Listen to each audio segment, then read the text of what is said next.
Kaya na nga siya nagbayad sa... Hi guys, it's me again, your Daddy James, a call center agent creating humorous daily life video and mini vlogs. Yeah, you heard it right? Hi guys! Welcome to my daddy's vlog!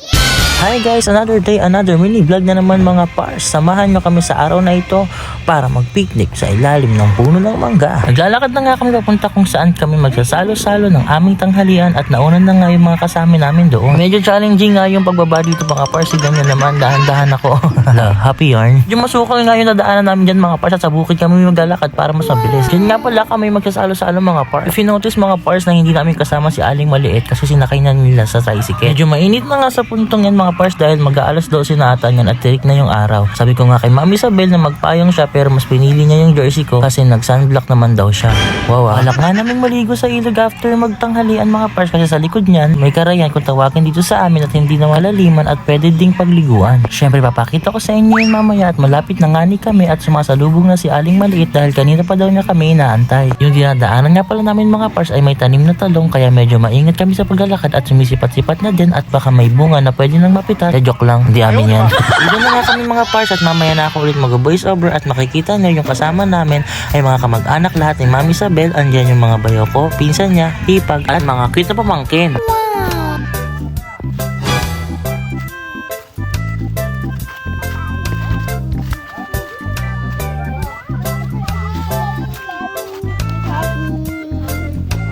Welcome back to me mga pars. Dito nga kami pupwesto para magsalo-salo ng tanghalian. At shoutout nga pala sa mga kasama namin na para bang ayaw nila makita sa camera. Sipotong si JR. Shoutout sa iyo tol. Akin na lang yung Aerox mo. Palit tayo.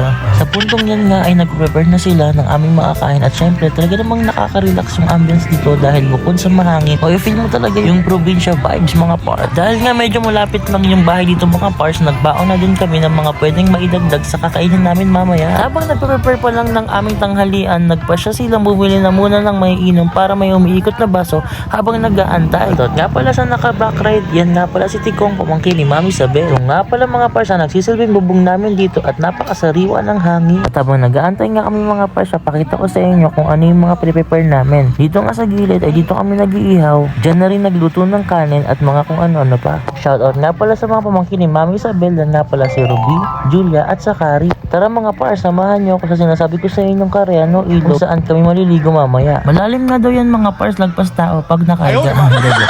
Ito nga pala si Ate Jean, ang hipag ni Mami Isabel na maganda na at napakabait pa.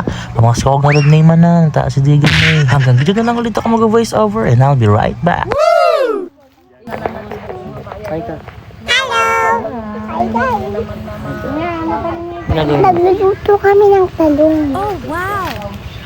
Ito pala yung mga basita namin. Yay!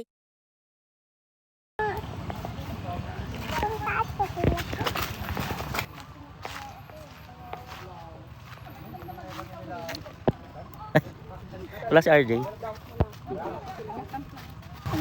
Sige, tapos i-share ko.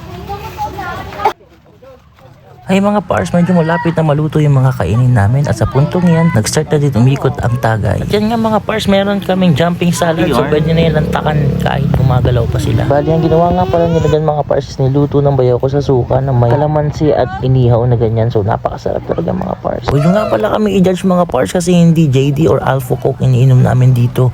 Purong gin lang sapat na tapos tubig-tubig lang yung chaser. Kaya kung hindi mo pa na-try, wag mo na subukan. Baka masira ang buhay mo. At tapos na nga ako tumaga dyan at si bayaw ko naman medyo gumuhit pero kaya naman. Tapos na nga yung niluluto namin dyan. Ay sila lang pala kasi pag video lang talaga yung ambag ko. Iwan ko muna kayo mga pars at mga sandaling yan, kakain na kami. Hindi, Ben, pasok yung ano ka upload. Hindi mahulugan.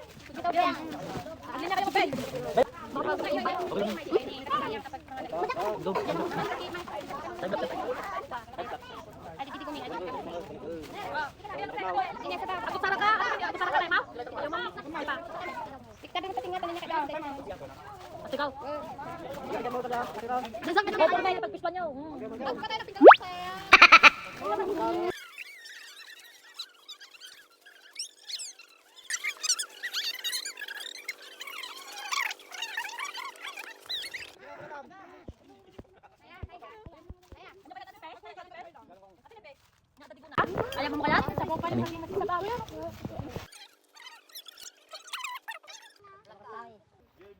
Kanina pa nga ko yan, nag-ano ako.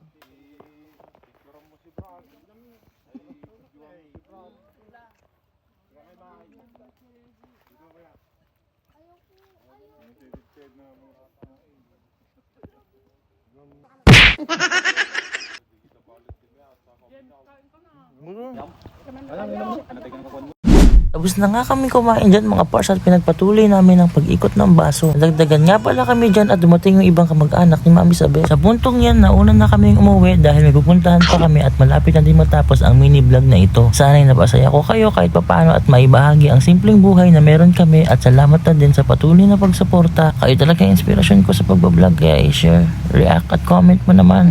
Joke lang. Paalis na nga kami niyan at napakaganda ng ulap mga pars at hanggang dito na nga lang ang video na to. Please share, react and comment ka din para alam ko naman kung ipagpapatuloy ko pa to. Ayaw, di ma! Report. Kaya,